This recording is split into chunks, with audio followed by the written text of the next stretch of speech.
So, Correct. if you were to advise the Vice President Congressman Tupas, would she answer or would she just snub the notice from the Committee on Justice? Well, ang hirap ng tanong na yan, no? Phil, pero I think, personally ito, I think better hintayin niya na lang sa Senado. Mm. Kasi makikita yung alas mo eh. Oo. Early pa lang, alam na nila lahat ng depensa mo. Alam mo naman na yung House of Representatives is different from the Senate. Yeah, Yung oo. House of Representatives, may kumpas yan eh. Sumusunod yan sa House Leader. Baka mabago yan kung merong another instruction. I will not pass judgment doon sa yung innocent ba or guilty yung Vice President, di ba? Kasi neutral tayo Mm-mm. for the sake of argument lang. Pero di ba, parang hindi siya sang-ayon dun sa na in-impeach mo yan basically dahil wala nang trust ang publiko, pero nag-i-impeach. Ewan ko kung ano yung credibility nag-i-impeach. So, if VP Sara would resign, so ibig sabihin hindi siya na-convict. Pwede pa siya magkatakbo. But what do you think? Do you think that ito'y tuluyan nila kahit mag-resign upang yung purpose na hindi magkatakbo, yun talagang pinaka-purpose nila eh? Ano sa tingin mo, Congressman? Again, mahirap na question yan, no? Pero Article 3, Section 4 of the 1987 Constitution provides, no law shall be passed abridging the freedom of speech, of expression, or of the press, or the right of the people peaceably to assemble and petition the government for redress of grievances. Maukini ang haligi ug sukaranan nga gibasihan ni ining tulumanon. Straight to the point. Tulumanon sa patas ug labas nga mga balita, interviews, investigative reports, undanon nga mga diskusyon ug di prinsipyo mga komentaryo. Straight to the point. Straight to the point. Kauban ang Cebu Metropolitan Catholic Mass Media Awards. Best Radio Commentator, Best Newspaper Columnist, and Best Public Affairs Anchor. Attorney Rufil Fernandez Banyok. Attorney Rufil Fernandez Banyok. Straight to the point. O karon, ania ang inyong anchorman. Straight to the point. Sa kauluhan, National Bureau of Investigation ni sumon sa 18 ka mga kanhi Marines karong Marso 11. Apil sa gipatawag mao ang notary public nga nagpirma sa ilang affidavit. Straight to the point. Ato lang ning klarohon may gala sa NBI ha. I hope makaigalaan nga napay nahabilin nga prinsipyo o moral foundation nga ang atong imbisigahon kining content ining affidavit sa mga Marines. Okay lang na imbisigahan at tanan pero medyo lahi mangdagan sa mga plano ng imbisigasyon daykin. Ang kadto mahigalang musulti mo may gukuron. Tanawa ko sad ang ilang testimonya. Straight to the point. I hope mga kagalaan nga ang NBI mohimo sila sa tinarong balang. Okay, imbisigaran ng mga Marines, tanawa ang mga background nila, tanawa. Pero tanawa sad ang ilang content sa ilang testimonya, tanawa sad og dunabay kamatuoran kanang ilang mga alegasyon. Ang Cebu Metropolitan Catholic Mass Media Awards. Best Radio Commentator, Best Newspaper Columnist, and Best Public Affairs Anchor. Attorney Rufil Fernandez Banyok sa Straight to the Point. Straight to the point. Now, ato pagtagad may galat o sa pakita ning mga pictures, mga kagalaan. Siya maoy lead prosecutor ni adtong panahon sa impeachment ni former Chief Justice Renato Corona. Asa man to mga pictures niya dong ato sang or video baka to no. Okay ni mo si Congressman Neil Tupas mga kagalaan nga siya maoy chief prosecutor at the time. Muna nga daghan sag nahibaw-an ani. I understand siya maoy chairman sa Committee on Justice at the time sa Lekin, no? So muna nga atong mapangutana og ingon man diri mga kagalaan sa pag-abot sa plenary o pag tuloy-tuloy na gyud ngadto na mahigala sa Senate. So that's yung linya karon si former Congressman Neil Tupas Jr. ato mahinabi karon nga buntaga. Lahat ng tanong, straight to the point. Congressman Neil Tupas, maayong buntag sir, live taron sa DYHP RMN Cebu o sa IFM. Good morning, maayong buntag. good morning, Attorney Rufil. Good morning sa tagapakinig natin. It's nice to be back again sa program mo. Congressman Neil, yung impeachment complaint, dito tayo sa impeachment against Vice President Sara Duterte dahil gusto naming malaman galing sa inyo bilang lead prosecutor before, no, during the impeachment of former Chief Justice Renato Corona. So ngayon, approve na doon sa House Committee on Justice. Papunta na ito sa plenary. Sa tingin ninyo, dahil doon sa House Committee on Justice, overwhelming ang votes na nakuha. 54 votes versus 1 vote lang yung negative. Sa tingin ninyo doon sa plenary, kayang makuha yung 1/3 votes? Attorney Refill, unang-una, ang Committee on Justice may 3 stages yan ng process. So, yung nangyari the other day, it was only yung first stage pa lang yon. That was preliminary. So, sufficiency of form and substance yun. So, ngayon, pupunta pa yun sa second stage, hindi pa siya pupunta sa plenary. Okay. So, meron pang process sa committee level. Yung pangalawang stage, Attorney Rufil, is magsasubmit ng mga pleadings pa eh. Diba, as we know, i-notify na nila ang Vice President na you have 10 days to submit your answer. Tapos yung mga complainants, meron pang replyan. Tapos may rejoinder again ang complainant. At after that, na submission of documents, magbubutuhan ulit yan, Attorney Rufil, ang committee. Ang butuhan naman yan is whether there is sufficient grounds to impeach the Vice President. Ngayon, simple majority lang kailangan doon. Ngayon, kung manalo ulit, let's say overwhelming ulit or simple majority, magkakaroon sa third stage, which is the last stage in the Committee on Justice. Ito yung tinatawag nilang hearing. Pero yung hearing na yan, hindi talaga totoong hearing yan sa korte. Kasi hindi pwede mga abogado dyan. Ang mangyayari lang dyan, ang cross-examination and of course first examination of the witnesses, ang mangyayari dyan, gagawin na ng mga members of the House Committee on Justice. At yung hearing na yan, yung third stage, they will vote. Pero absolute majority na kailangan kung merong bang probable cause. So it is only sa third stage na pag may probable cause, it is the only time na pupunta yun sa plenary. So medyo mahaba pa yung proseso sa Committee on Justice. Pag dumating naman sa plenary, we all know, yung threshold dyan, 1/3 of all the members of Congress, which is kung 320 ang membro, 107. Pero kung tinatanong nyo ako, Attorney Rufil, kung may pag-asa ba yan, nakita natin overwhelming sa committee yung ano pa lang, preliminary eh. So I think yung 1/3 na yan, na let's say 107, 110 votes sa plenary, I think kayang-kayang makuha yan. No? Pero depende pa rin kung ano yung political situation ng mga partido, ng House leaders, of course may Malacanang influence, at sumusunod naman dyan eh. Yung kung ano yung kumpas sa taas, sumusunod yung mga congressmen. So ito mangyari doon sa House Committee on Justice dahil marami pang mangyayari dyan, although if we read between the lines, parang tuloy-tuloy na Congressman Neil, no? Dahil sa But so mukhang tuloy-tuloy na, pero remember, political process ito, no? More than legal process. So it could change eh. Parang yung situation ngayon clear na yung Committee on Justice. Kasi nung time namin hindi yung corona. Kasi yung corona na yon, shortcut eh. Yung ito long process. Yung time nung ombudsman, the only instance na natapos yung process sa Committee on Justice was at the time ni Ombudsman Gutierrez, no, impeach namin siya. Ngayon, mukhang matatapos na rin ito, Pangalawa ito. Pero nung time na yon, dun sa preliminary, Attorney Rufil, yung time na yon, parang marami pang nag-oppose eh. Yung sa preliminary, hindi siya, I think, hindi yung 51 and 1. Ngayon grabe eh. So, mukhang tuloy ito sa House, pero mukhang sa Senado magkakaproblema ito. Okay, going back to the House Committee on Justice, if I'm not mistaken, you were the chairman before, no? Of the House Committee on Justice, Congressman?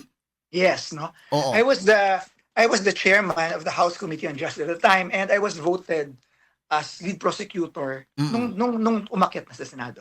So, dahil mayroon pa mga process dyan sa House Committee on Justice, how long will it take before the impeachment, itong complaint against VP Sara will reach to the plenary? Well, depende talaga yan, no? Mm. Under the Constitution, 60 session days dapat. From the Committee on Justice, mababato mo na sa plenary. Pero 60 session days, ang tagal nun. Mm-mm. It will not last that long kasi nga, press for time yung Committee on Justice. Mm-mm. Malapit na yung 2028 elections. Oo. So, mainit ngayon. So, better ngayon. Pero depende talaga eh. Ang question dyan, magpa-participate ba ang Vice President sa Committee on Justice?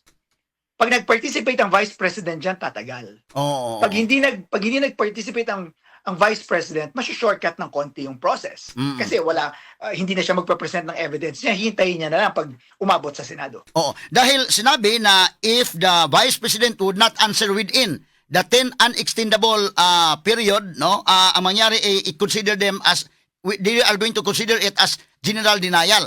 So, Correct. if you were to advise the Vice President, Congressman Topas, what could you advise? Would she answer or would she just snub the notice from the Committee on Justice? Well, ang hirap ng tanong na yan. No? Mahirap yung tanong na yan, Attorney Refill. Pero as, meron tayong konting alam sa impeachment, as experience, Oo. I think personally I think better hintayin niya na lang sa Senado. Mm. Kasi makikita yung alas mo eh. Oo, oo. 'Di ba? Makikita yung alas mo pag sa Committee on Justice ka, early pa lang alam na nila lahat ng depensa mo, and alam mo naman na yung House of Representatives is different from the Senate. Yeah, Yung oo. House of Representatives may kumpas yan eh. May kumpas, sumusunod yan sa House leaders, especially kung ano yung party and power, susunod lang yan eh. Mm. Pero yung Senado, Iba. may public opinion eh, nasusway eh. Mm. So, ang question is, gusto ba ng Vice President ipakita niya lahat ng alas niya sa depensa niya? Mm. Na, baka naman useless lang yan kasi baka overwhelming na rin yung House House of Representatives Committee on Justice. So, it depends talaga sa legal strategy. Pero kung ako, kasi more of political yan, hintayin ko na lang sa Senado bago ko ipakita yung depensa ko. Oo. Dahil dahil wala naman, kung tingnan mo naman, you will answer there in the House Committee on Justice, wala naman pag-asa kahit ano. kasi mukhang ano na yan eh. As of today, mukhang nag-decide na yan eh. May decision na sila. Baka mabago yan kung merong another instruction, 'di ba? Pero baka hindi rin. So, ang Senado kasi mas nasusway sila kung ano ng public, kung ano ng opinion ng publiko. Yan ang kaibahan, no? Yung itong Congress, as you said, they are going to follow the compass and maybe the instruction from the higher ups. But ang Senate iba yung sa Senate. Dahil Iba kasi ang constituency, Attorney Rufil. Ang constituency ng House, district. So, sometimes kung hindi ka susunod sa partido, baka mawalan ka ng project. Yeah, oo. Ang senador naman, kung ano yung constituency ng presidente at saka vice president, yun ang constituency nila nationwide. So, it doesn't matter kung may projects sila o wala. Diba? Importante yung sa public opinion, andun sila. Oo. Talagang they are very much concerned of the public opinion, of the issues, national issues. Itong mga congressmen, kahit ano yung national issues, basta importante lang may project tayo. Ganyan lang. Tsaka, tingnan mo naman ha, I mean ako, neutral ako dito. Pero, nung time namin, mas popular kami kaysa ini-impeach namin. Oo, yan. Kasi yun yung essence, di ba, Attorney Rufil? Public trust yan eh. So kung wala nang trust sa yung publiko, that's why meron tayong accountability of public officers under the Constitution, Article 11, which is ito nga yung impeachment. Pero what if, let's say, yung institution na nag-impeach, mas popular pa yung ini-impeach nila. Oh. Diba? Parang awkward rin eh. Very awkward, no? So, what do you think? Are they not bothered that they are going to impeach an official who is very much trusted by the people? According to survey, si VP Sara ang pinaka-trusted ngayon. Number 1 siya. Imagine. I will not pass judgment doon sa yung culpability or yung innocent ba or guilty yung vice president, di ba? Kasi neutral tayo for the sake of argument lang. Pero di ba parang hindi siya sang-ayon dun sa na in-impeach mo yan basically dahil wala nang trust ang publiko, pero nag-i-impeach, ewan ko kung ano yung credibility nag-i-impeach. In fact, di ba? ang daming issues sa Congress natin ngayon eh. Oo, And oo. I think ang Congress now, no, has no credibility. Yeah, oo. Yun lang. Very, very clear yun. It has no credibility at all. Sa nangyari ngayon, sa flood control, sa corruption na massive. So, I don't know. So, yan na tayo, ipasa na sa publiko to decide. Oh, dahil noon, yung mga impeachment na nangyari noon, parang hindi na mahirapan yung mga congressmen at saka yung mga senators dahil sa committee investigations pa lang, in aid of legislation, quote-unquote, but bugbog na yung target ng impeachment. Like what happened to Justice Corona, like what happened to yung ibang mga ina-impeach. Ombudsman Gutierrez. Oh, Yeah. doon pa lang, wala nang trust ang public.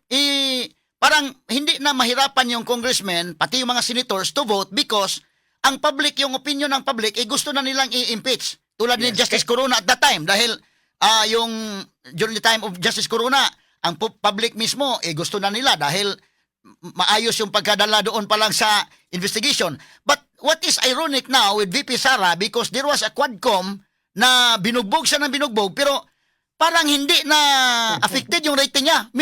Lalo pang tumaas yung rating niya, Congressman Tupas.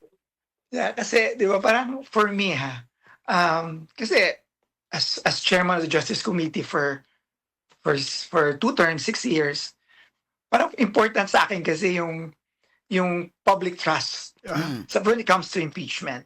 Kasi otherwise, hintayin natin yung elections. Oo. Election is just around the corner. Unless sobrang baba, tulad na mention mo, yung mga officers. Kailangan talaga may moral authority or ascendancy or kailangan mas popular ang institution na nag-i-impeach kaysa ini-impeach na lang public official. I think that's the unwritten rule under yun yung ini-envision ng constitution natin ng framers of the constitution. Oo. So Congressman Tupas, if in case, because there are two possibilities that would happen in the House Committee on Justice, if VP Sara would not participate, then it will be considered as general denial. So, ibig sabihin, by next month, nandyan na sa plenary yung impeachment. Pwede it would take 1 to 2 months or 1 to 3 months. Kasi ang mangyayari niyan, ang problema mo kasi unless ang doon na lahat ng evidence. Kasi pagdating mo sa Senado, ang hirap doon, ipapasubpina mo pa ipapasubpina mo pa yung mga documents, yung mga witnesses na kailangan mo.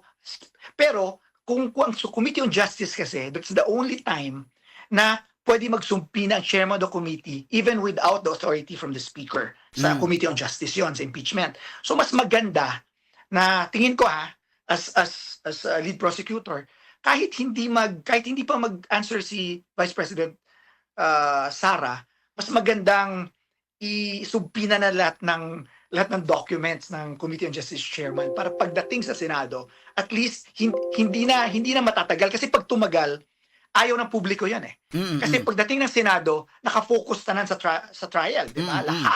Lahat ng not just domestic media but international. Pero pag medyo matagalan ka doon, medyo hindi maganda sa optics yun. So that's just my experience ko dati. Na kailangan talaga kumpleto pag dumating ka sa Senado. So if Sara would not participate, it will take 1 to 2 months maybe so that the impeachment will reach to the plenary. But how about if VP Sara would participate? Medyo matagalan. Mga ilang, how many months would it take? So siguro tingin ko lang depende kasi pwedeng araw-araw ang Committee on Justice As we know naman sa Congress, wala rin masyadong trabaho kasi, di ba? so pag itong lang impeachment tinutukan nila, let's say 1 month kaya nila. Within 1 month pag hindi nag-answer, no? Pero pag nag-answer ang Vice President, nako, ewan ko lang. Ewan ko. Depende na kasi pag nag-answer ang Vice President. Kasi kailangan mo bigyan ng due process Yeah, oo. So, it would take a while. Oo. Now, if this impeachment complaint will reach to the plenary, sa tingin natin, reading between the lines, no, dahil nakakuha ng 54 votes doon pa lang sa House Committee on Justice, sa tingin ninyo, kayang-kaya talaga na makuha yung 1/3 votes at tuloy-tuloy na sa Senado. It will be transmitted to the Senate, ang articles of impeachment. Ito, i-compare natin. Nung time ni Ombudsman, nung in-impeach siya, Ombudsman Gutierrez, mga 18 ang nag-vote against dun Mm-mm. sa sufficiency of substance. No? Pero nung dumating sa plenary, nakuha pa rin yung one-third.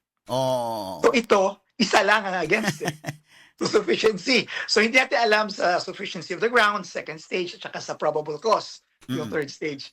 Pero madali Madaling kunin yung one-third Mm-mm. sa House. What happened to As of Oo. today. Congressman Tupas, yung na-impeach na si Ombudsman Gutierrez, nag-resign siya eh. So, Nag-resign, yes. wala nang nangyari. Hindi na itinuloy dahil nag-resign. How about if Yes. VP Sara would resign? What will happen? Wala na. Wala na. Di ba under the Constitution, Attorney Repeal, yung purpose lang ng impeachment is to remove the impeachable officer kasi hindi na siya fit to serve. Wala nang trust ng public. Pero once na nag-resign na siya, wala na. But the problem there is... Pwede pa rin siya kasuhan sa oo. courts of law. Pero with respect sa impeachment, wala na. Tapos na impeachment. But maybe their target is to disqualify her perpetually from holding office para hindi na makatakbo sa 2028. Yes, kasi as we know, kung ma-impeach ka, Mm-mm. meron pang isang stage, hindi lang impeachment ha. Meron pang kailangan sa Senado conviction. Mm. Kung ma-convict ka sa Senado, hindi ka na makakatakbo for life. Mm-mm. Diba? Kahit anong posisyon sa public office. So, yun ang critical because malapit na ang 2028 elections. Oo. So, if VP Sara would resign, so ibig sabihin hindi siya na-convict. Pwede pa siya makatakbo. But what do you think? Do you think that ito'y tuluyan nila kahit mag-resign upang yung purpose na hindi makatakbo, yun talagang pinaka-purpose nila eh? Ano sa tingin mo, Congressman? Again, mahirap na question yan. No? Pero kung ilagay mo yung situation mo, kasi let's say, dalawang camps lang. Mm. Let's say, assuming lang, kasi ang 2028 elections, tingin ko mas magandang isa lang yung kandidato ng administration Mm. kalaban, for example, kay VP Sara. Mm. So kung ako naman yung administration, may dalawang options ako ngayon. No? Well, yung totoo naman na yung mga allegations kay VP Sara, mabibigat naman talaga. Mm. Totoo naman yun, yung allegations. We're not saying kung guilty siya o hindi. So ang option ko, kung ako yung administration, is dalawa lang. Una, mag-all in ba ako dito? I mean, itataya ko ba lahat? All out? Wala na talagang all in na ako. So ang all in dito is kailangan makonvict. Makonvict talaga, impeach natin, kailangan makonvict. Kasi pag na-convict, walang lalaban, di ba? Mas madali kung ako yung administration by 2028. Pero ang danger dyan, Attorney Rufil, okay, ma-impeach mo nga sa House of Representatives. Paano naman sa Senate kung maabsuelto siya? Oh. Di ba yung popularity niya ngayon na mataas, lalong mataas yun. Oo. Lalo At saka, tataas. lalong mahirap for the administration kung maabsuelto si VP Sara sa Senado na yung 2028. Talagang parang given yun. Mm. Pero yung isa naman ngayon is, because I know the President, nung time ni Corona, from time to time kasi akong nag-uusap kami. Oo. So reading between the lines, si President Marcos, personally ayaw niya ng impeachment eh. Mm. Ayaw niya, yun yung stand niya. Yun ang stand niya personally. So, yung second option, for example, ng administration is, okay, wag na lang ituloy ito. Diba? Mm. So, laban lang. Diba? Laban lang. Pero, may kalaban ng administration sigurado na malakas sa 2028.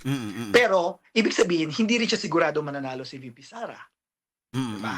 Pero kung maabsuelto sa impeachment, I think it will be a given politically. Oo. So, siguruhin na lang nila, pag ituloy ng impeachment, dapat makonvikto talaga. Pero mahirap ha. Mm. Mahirap rin ang Senado.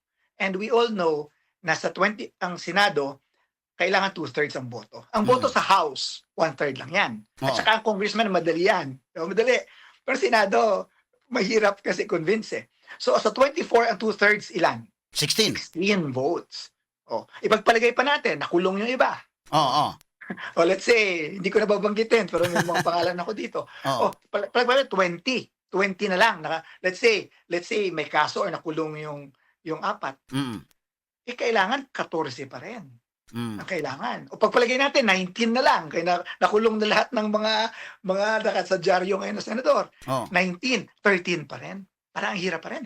Mm. So it depends. It depends. Pero I think kung administration ako ngayon, titingnan ko yung maganda sa all-in na first option is that pag na-impeach at saka pumunta sa Senado, anything goes rin. Kasi pag sa Senado, pag nabuksan at saka maganda yung presentation of evidence, baka magbago ang public opinion. Oo. Di ba? Anything Yeah. can happen, Attorney Rufil. Pag pag lahat yan magandang presentation, nagbago ang public opinion, yun na yun. May chance na sa conviction. Dalawa ang mangyari. Magbago ang public opinion na against VP Sara or magbago ang public opinion lalong tumaas yung rating niya. Especially Yes. during the cross-examination. Baka dihado yung prosecution sa presentation nila, delikado din. Anything goes. Predictable ang Committee on Justice. Predictable ang mangyayari sa plenary ng House of Representatives. Kasi yung kumpas yan ng House leaders. Susunod yan. Pero pag sa basketball, anybody's ball game sa sa Senado ngayon, lamang si VP Sara. Pero pag dumating doon, di mo rin malalaman. Yung nangyari kay Ombudsman Mercedes Gutierrez, yung na-impeach siya, hindi na inaakyat yung articles of impeachment sa Senate, no? If I'm not mistaken, Congressman Topas? Yes. Because she resigned. Nung time na yon, I think naakyat namin.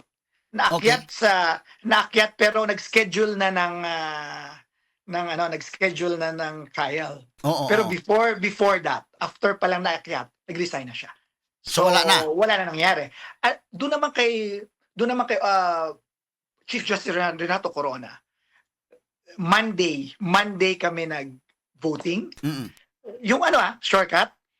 Tuesday morning, pinersonal kong dinala sa Senado yung articles of impeachment. Oo. But yung sa kay Mercedes Gutierrez, when she resigned, it was already considered as moot an academic. Wala na. Wala na. Yeah. Wala na. Dahil yung purpose, pag-remove lang wala naman siya. Yes. And you know what happened to, maswerte nga si Ombudsman Gutierrez, what happened is, na-appoint pa siya.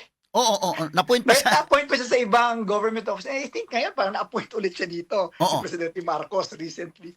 So ngayon, Congressman, Yes. what if VP Sara would also resign? Anyway, she will just reserve sa 2028 para hindi siya ma-convicted at saka sa 2028 siguradong magkatakbo siya. Ano kayang mangyari? Kung mag-resign siya, ano kayang mangyari? Well, kung sure conviction ng Senado, mas maganda mag-resign siya early, di ba? Kung sure na i-convict siya.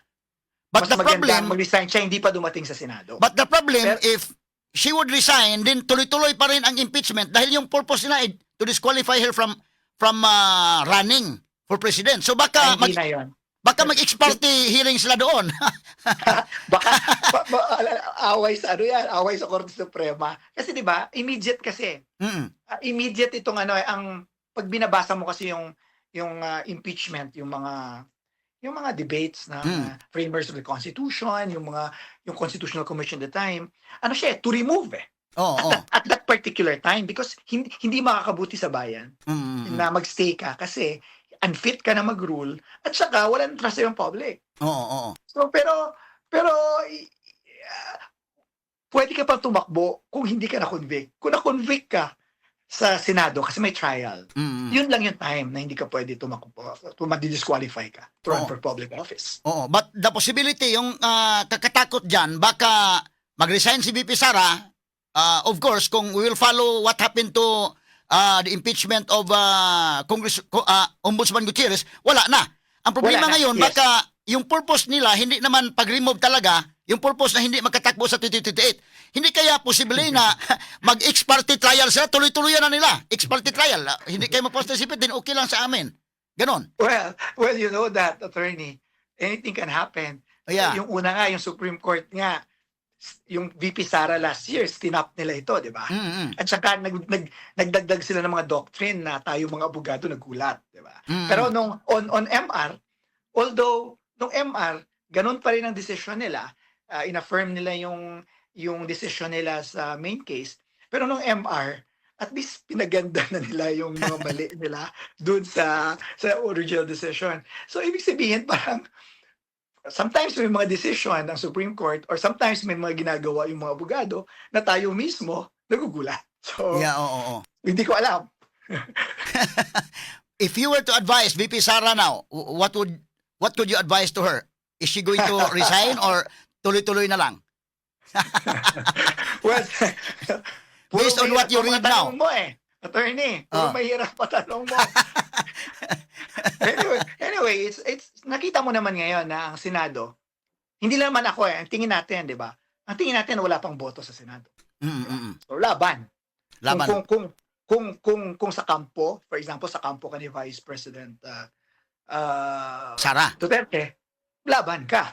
Pero kung sa kampo ka naman ng administration, tingnan natin, di ba? Pag sa Senado dumating, baka may mangyari. Basta ang purpose, let's say, kung administration ako, dumating lang sa Senado.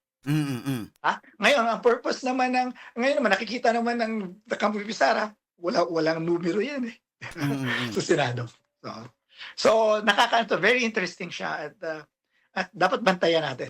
But hindi kaya magkaproblema doon sa Senado, although walang numbers, because yung reading ko lang, if you would give the senators their freedom to decide without any pressure, sa tingin ko, acquitted si VP Sara eh.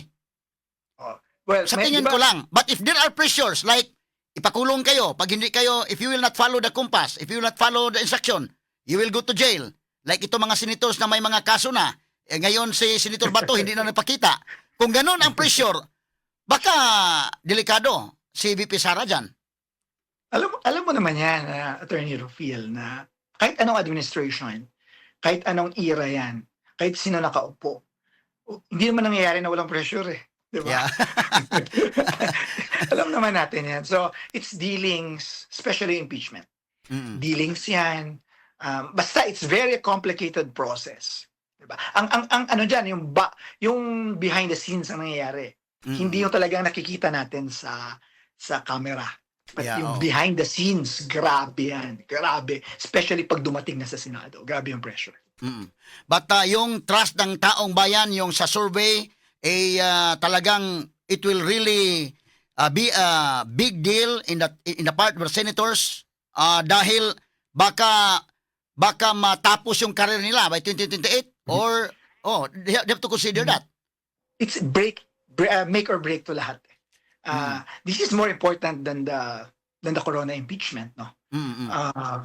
In the sense na mas mataas sa Chief Justice, 'di ba? Number ano lang yung Chief Justice eh. Number 3. 'Di ba President, Vice President? Number 5 lang, 'di ba? President, Vice President, Senate President, Speaker of the House, tsaka Chief Justice. Ito number 2 eh. Yeah, At number 2 na nag-declare na natatakbong presidente. Yeah. And ang filing is next year na. Oo. Diba? Ang filing of Certificate of Candidacy will be October next year. So ngayon is March na. Oo. So ilang months na lang 'yan, 'di ba? Oo. More than a year. So this is, I think, very, very important na impeachment na nakikita natin ngayon na may numero sa House, walang numero sa Senado. Pero baka magbago eh. Hindi natin malalaman. Ang akin dalawa lang yan eh. Dalawang very, very important factors sa impeachment. Kahit saang impeachment yan, kahit anong era, kahit anong administration. Number 1 is public opinion, number 1 yan. Number 2 is, ano ba ang leaning ng Malacanang? ng administration. So dalawang very, very important factors when it comes to impeachment. What is very unique in the impeachment of VP Sara as compared to former Chief Justice Corona dahil yung leaning ng Malacanang at yung public opinion ay nagkaisa eh. Yeah, Ngayon ang problema baka Malacanang at ang taong bayan magbanggaan yung leaning. Yes. Diyan magkaproblema. Ang corona impeachment, ang problema lang nun is masyadong maraming pera.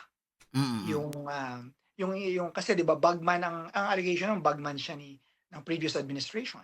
So yung may back lang 'yon ng previous administration.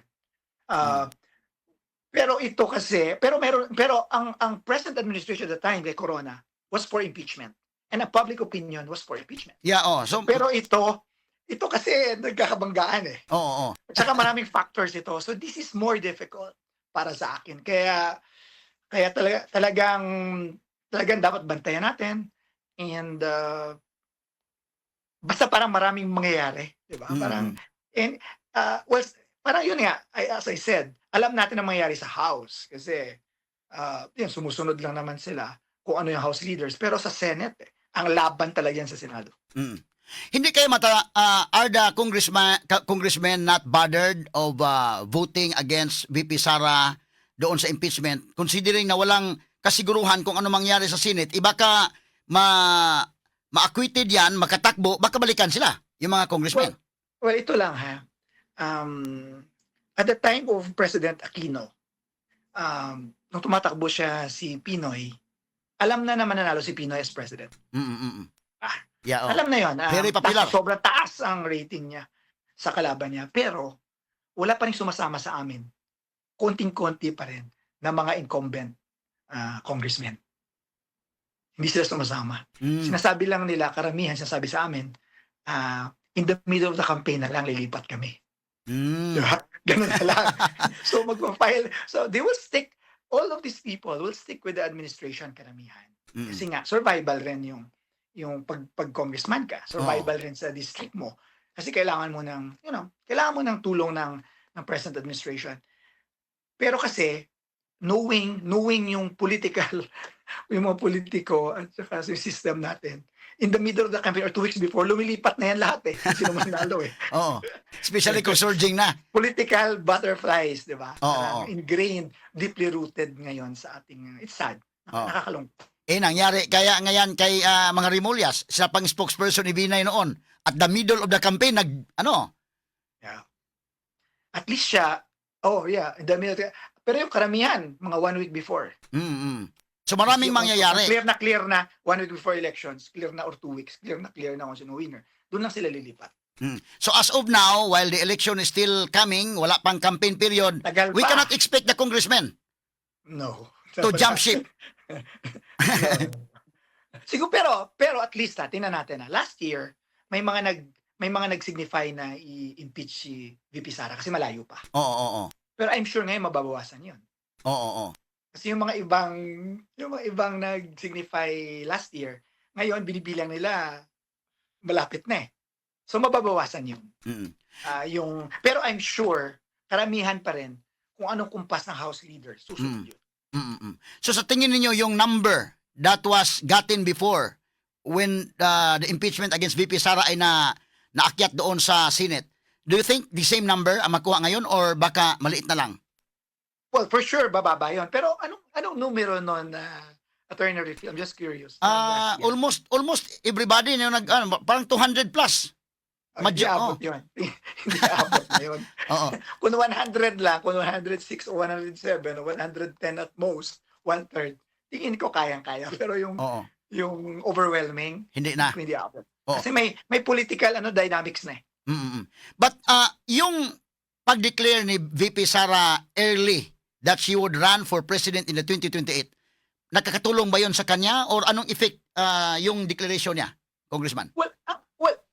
Well, historically, yung vice president na early nagde-declare, except si GMA, PGMA, pero hindi rin siya early nag-declare Ang lahat na early nag-declare, since time of Ramos, lahat talo Kasi, when you declare early, you open yourself lalo sa attack. Yeah, oo. Inatake ka Pero sa isip ko naman, si VP Sara, tingin ko lang nag-declare siya early kasi ano pang i-attack nila? Ina-attack naman siya dati pa. Naubos siya. So, what will she lose kung mag-declare siya? And I think what she will gain, yung sa mind nung camp of Sara, Duterte, the vice president, ang sa mind nila is, alam na ng publiko that she will run, di ba? Pero, pag dineclare niya, natatakbo talaga siya, it will serve a notice to the congressmen and senators na tatakbo ako tsaka baka manalo ako. Oo. Tsaka ito, para politika na nga ito, lalo maging politika. Hindi ko yun. Pero, meron din negative. Kasi early pa lang, ba't ka pa magde-declare? Diba? Parang it's too early na politika. So, yan may mga pros and cons yung declaration niya na early ni Vice President. Dahil kung baka itong kung mangyari na manalo si VP Sara, siya ang eksepsyon sa mga vice presidents na nag-declare early. Okay. Mukhang walang nananalo pag i-declare ng early. Oo, dahil natatarget. Collection ko Oo. Dahil na-target ng demolition job pag mag-declare early. Tulad ni Binay. Ano nangyari ni Binay? Di wala. Yes. But tama din siguro yung sinabi ni, baka nag-evaluate si VP Sara, wala naman Kung hindi siya mag-declare, lahat ng attack nandyan na. So ano pang... Tinapon na. Natapos. Oo. So, yun nga, interesting siya, Attorney Rufil, di ba? Kasi wala pang, tingnan natin, paano mangyayari dito. Wala pang nanalong area nag-declare ng presidente. Oo. Sige, Congressman, yun lang muna, no? Baka tatawag kami ulit na from time to time dahil baka tuloy-tuloy na ito. We want to get some information or mga inputs from you dahil kayo ang nakakaalam doon. Ikaw yung lead prosecutor noon. So, maraming gustong malaman ang public din galing sa inyo, Congressman Neil Tupas. Thank you so much. Anytime, basta ikaw, Attorney Rufil. And again, sa listeners natin, good morning to all of you. God Salamat. bless. Maraming salamat, Congressman. Matalinong talakayan, diretsahan. Attorney Rufil Banyok sa Straight to the Point. Dire-diretsong komentaryo, Attorney Rufil Banyok sa Straight to the Point.